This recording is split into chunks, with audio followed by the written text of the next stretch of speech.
अस्सलाम वालेकुम नाज़रीन, मैं हूं कुमैल अब्बास और आप देख रहे हैं प्रोग्राम कामयाबी का सफ़र। जैसा कि आप देख रहे हैं इस वक्त मेरे पीछे दो शुतुरमुर्ग मौजूद हैं। ये वही शुतुरमुर्ग है जिससे लोगों ने कुछ अरसा पहले सहरी की थी, लेकिन ये सहरी की कहानी सुना के हम आपको बोर नहीं करेंगे। ये शुतुरमुर्ग आई कहाँ से, इनको कौन लेकर आया, ये किसका आइडिया था, इसके पीछे मौजूद है जाफरिया डिज़ास्टर सेल यानी JDC।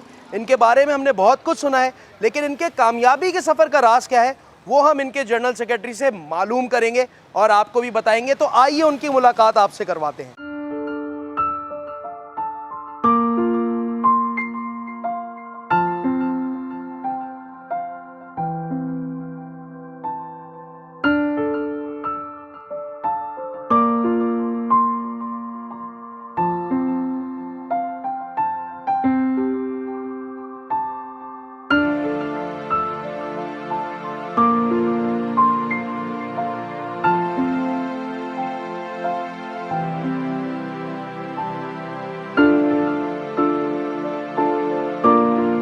नाज़रीन, कराची की सड़कों पे बड़ा होने वाला एक लड़का आज एक वेलफेयर ऑर्गेनाइजेशन का जनरल सेक्रेटरी बन गया है। किस तरीके से उसने इस इदारे को शुरू किया, कितनी मुश्किल इसको पेश आई और क्या इसकी कामयाबी के सफ़र का राज है, वो हम आज इनसे जानते हैं। हमारे साथ मौजूद हैं ज़फ़र, जो कि जनरल सेक्रेटरी हैं JDC के। अस्सलाम वालेकुम। तो ज़फ़र साहब, सबसे पहले मैं शुरू करूँगा इस चीज़ से कि जब आपने ये इदारा स्टार्ट किया तो आपको कभी ये पता था कि आप इसको इतना आगे बढ़ा लेंगे, या ये आइडियोलॉजी आप शुरू से लेके चल रहे थे इसकी? सॉरी, हमने एक NGO की बुनियाद रखी थी और हमारा मकसद सिर्फ़ और सिर्फ ये था कि वो महरूमिया लोगों की जो हम कोशिश करके लोगों को करीब लाकर, मुखैर हज़रात को करीब लाकर दूर कर सकते हो, उनकी वो महरूमिया दूर करने की काफ़ी हद तक कोशिश करेंगे। और इसी सिलसिले में हमने इस सफ़र का आगाज़ किया।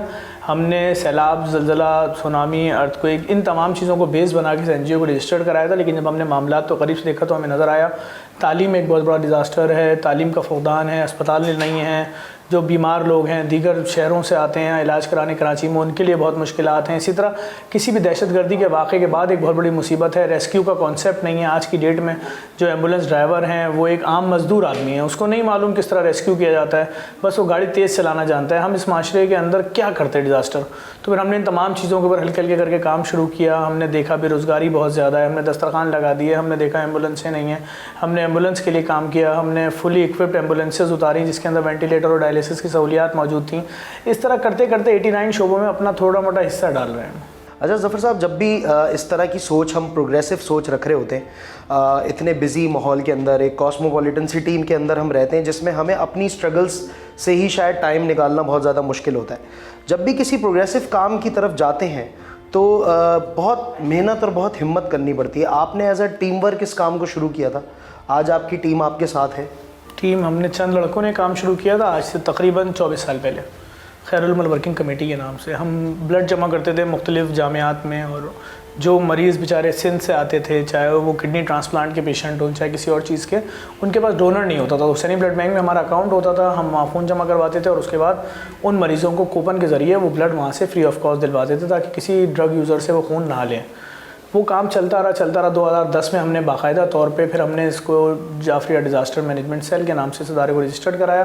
सैलाब ज़लज़ले पे काम शुरू किया। चूँकि दहशतगर्दी बहुत ज़्यादा थी, जब ये इदारा रजिस्टर्ड कराया उससे 2 साल पहले साने अशूरा हो चुका था, उससे थोड़ा अर्सा पहले 12 रबी अव्वल का ब्लास्ट हो चुका था। आए दिन पाकिस्तान के किसी न किसी शहर, सूबे, गली, गांव, कूचे में ब्लास्ट, फायरिंग, ये सब सिलसिला जारी था। कराची में रोज़ाना की बुनियाद पे 2010, 11, 12, 13, 14 में टारगेट किलिंग, 12 से 14 लोग ज़बान के नाम पे या मज़हब के नाम पे मारे जा रहे थे। तो इस सारी मुसीबतों को देखते हुए फिर इन तमाम चीज़ों में हमने हाथ डाला। कहीं हमने रेस्क्यू फराम किया, कहीं रेस्क्यू के बाद रिलीफ फराम किया। हमने पुलिस अफसरान जो बेचारे दहशतगर्दों के ख़िलाफ़ कार्रवाइयाँ कर रहे थे, उनके जो सिपाही ज़ख्मी जाते थे, चौधरी असलम साहब, उनके सिपाहियों का इलाज आगा खान में करवाना, फिर ये काम बढ़ता चला गया और ये होते होते आज इस पोजीशन में। अच्छा, यूजुअली ऐसा होता है कि माहौल अब ऐसा हो गया कि लोग काफ़ी ज़्यादा फ्रंट पे आने से डरते हैं और उन्हें ऐसा लगता है कि उनका नाम किसी पॉलिटिकल एक्टिविटी में या किसी जमात के साथ जुड़ जाएगा तो उन्हें शायद कोई प्रॉब्लम पेश आए। तो क्या आप लोगों के घर वालों ने या आपकी फैमिली के बड़ों ने आप लोगों को कभी रोका या कोई रुकावट पेश? दो अलग अलग चीज़ें हैं। मैं अगर कोई पॉलिटिकल वर्कर होता तो मेरी फैमिली को ये लाजमी सोचना चाहिए था कि आज बच्चा जो है 10 साल से सियासी तंजीमों में काम कर रहा है, पॉलिटिकल वर्कर है, किस तंजीम के साथ जुड़ता है। मैं किसी कौमी तंजीम का हिस्सा नहीं हूँ, मैं एक फ़लाही तंजीम, एक समाजी कारकुन हूँ। यूजुअली फैमिलीज इन चीज़ों से डर जाती हैं, माओं को बहुत फिक्र रहती है। लेकिन जो रज़ाकार होता है, मैं आपको समझाता हूँ, जो रज़ाकार होता है वो अपने घर को, अपनी फैमिली को अपने रवैये से, अपने हरकतों से, अपनी तमाम चीज़ों से आगाह कर देता है। अपनी उम्र के एक मखसूस हिस्से में ही बता चुका होता है कि मैं रज़ाकार हूँ।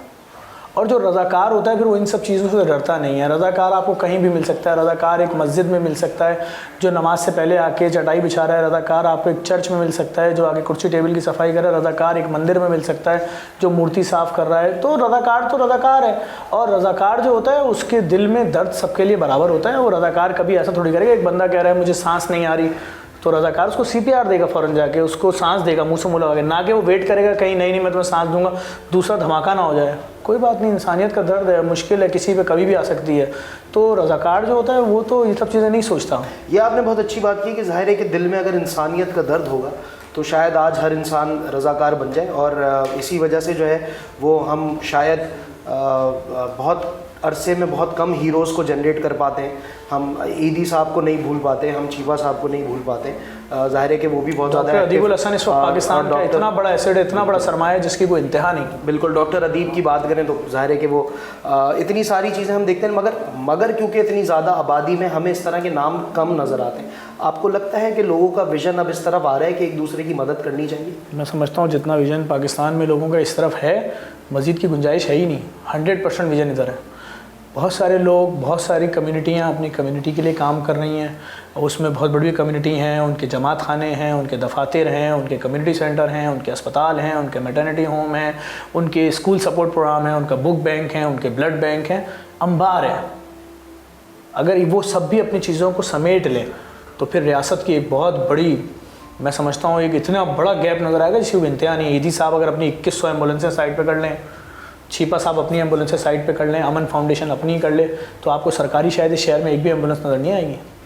अच्छा, एम्बुलेंसेस के बारे में भी अब कुछ आपसे बात करेंगे। और सबसे ज़्यादा जो एक बहुत ही इम्पॉर्टेंट खिदमत आपने की है वो एक ओल्ड होम आप लोगों का जो है, जिसको आप लोग मेरे ख्याल में अब्बास टाउन में आपका old age Abul Hasan Aswani road पे, उसका विजिट कर लेते हैं। कुछ आपकी एम्बुलेंसेस के बारे में बात करते हैं, लेकिन उससे पहले हम लेंगे एक ब्रेक। कहीं जाइएगा मत, हमारे साथ रहिएगा।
चुके हैं इनके लिविंग रूम में, और हमारे साथ हमारे बुजुर्ग मौजूद हैं जिनकी आंखों के पीछे हमें बहुत एक वसी तजुर्बा नज़र आता है। उनसे भी हम कुछ बात करेंगे, लेकिन पहले हम ज़फ़र से पूछते हैं कि कितना टाइम हो गया इसको स्टार्ट किए हुए, और क्या इनका कॉन्सेप्ट है, क्या इनको लगता है कि इस वक्त पाकिस्तान में इस तरह की फैसिलिटीज़ की कितनी ज़रूरत है।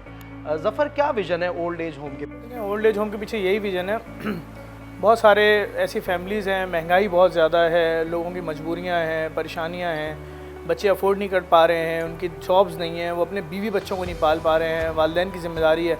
अब ऐसा तो नहीं है, एक बाप जिसने अपने बच्चों की परवरिश की एक बहुत अच्छे माहौल में, और वे एक वक्त आके जब वो रिटायरमेंट की तरफ आ रहा है तो अब वो अपने आप को महदूद कर लेगा या वो अपने आप को बिल्कुल फ़ना कर लेगा। उसकी ज़रूरियात ज़िंदगी तो वैसे ही है ना, चलना फिरना, पहनना ओढ़ना, खाना पीना, आना जाना, बल्कि शायद और ज़्यादा बढ़ जाती हैं कि भाई भांजे के भी जाना है, भतीजे के भी जाना है, ये भी जिम्मेदारी हो गई, अब दादा हो गया, अब नवासे भी हैं, नवासियाँ भी हैं। तो जब वो हालात, फाइनेंशियली हालात इजाज़त नहीं देते तो ऐसे लोग परेशानी का शिकार हैं। और मैं समझता हूँ पाकिस्तान में इस वक्त जो बहुत सारे लोग बोलते हैं कि हमारा समाज, हमारा सिस्टम और हमारी ख़ानदानी रिवायात, सब बातें अपनी जगह सही हैं। जब घर में कमरे ही 2 हैं, बेटे 4 हैं, चारों शादीशुदा हैं, तो बाकी 2 बेटे कहाँ रहेंगे, बाप कहाँ, बहुत मुश्किलात हैं। ये हकीकत है और इस हकीकत को तस्लीम करना पड़ेगा। जहाँ मजबूरियाँ हैं तो उनके लिए सबने मिल बांट के अपना हिस्सा डालना है। हमने एक हिस्सा डाला, एक बुनियाद रखी ओल्ड एज होम की। हमें 5 साल यहाँ हो गया, जो लोग यहाँ पर हैं वो सब हमारे मोहसिन हैं, वो हम इस काबिल समझते हैं कि हम उनकी खिदमत करें, हम सवाब हासिल करने के लिए उनकी खिदमत करें। वो सब यहाँ के एडमिनिस्ट्रेटर हैं, कोई हमारे अंकल हैं, कोई चचा हैं, कोई खालू हैं, कोई मामू हैं, सब इसी हैसियत से रहते हैं। अगर हम कुछ गलती करते हैं वो हमें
सकता है। तो तीसरा बुजुर्ग आता है, वो इनको मिलवा देता है। जहाँ थोड़ी नाचाकी होती है, 2-4 दिन बाद कोई ना कोई इवेंट आ जाता है ऐसा, भाई रमज़ान आ गया, कोई त्यौहार हो गया, वो सब चीज़ें ख़त्म हो गई गले में। ये हर जगह है। या आपकी जो भी फैसिलिटीज़ हैं, जैसे आपने आईटी क्लास हमें दिखाई, आपने एम्बुलेंसेस की बात की, इन सब के लिए फंडिंग की बहुत ज़्यादा ज़रूरत होती है।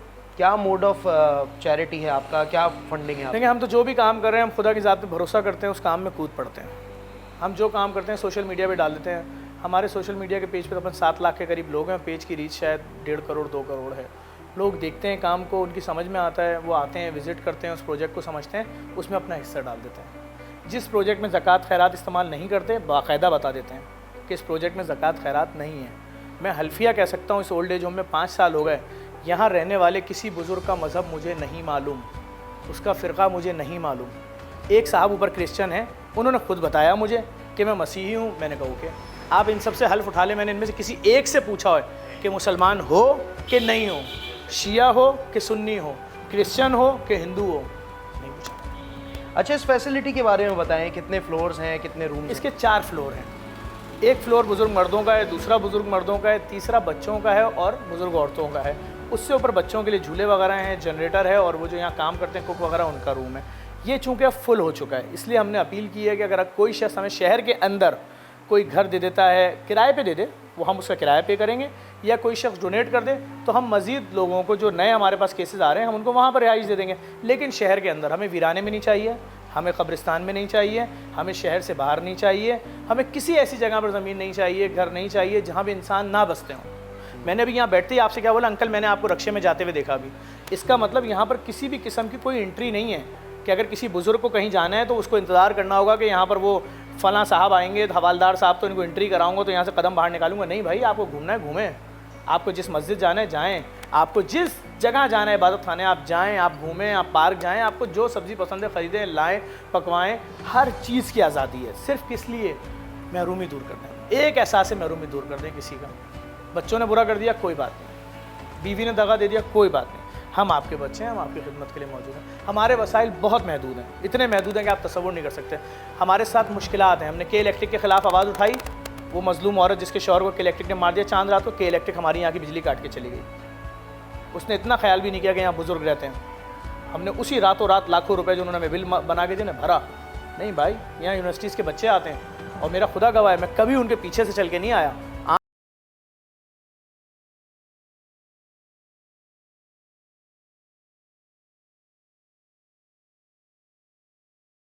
साफ है। अच्छा, यूजुअली ऐसा होता है कि फैमिलीज़ भी आती हैं मिलने अपने बुज़ुर्गों से? हाँ बिल्कुल।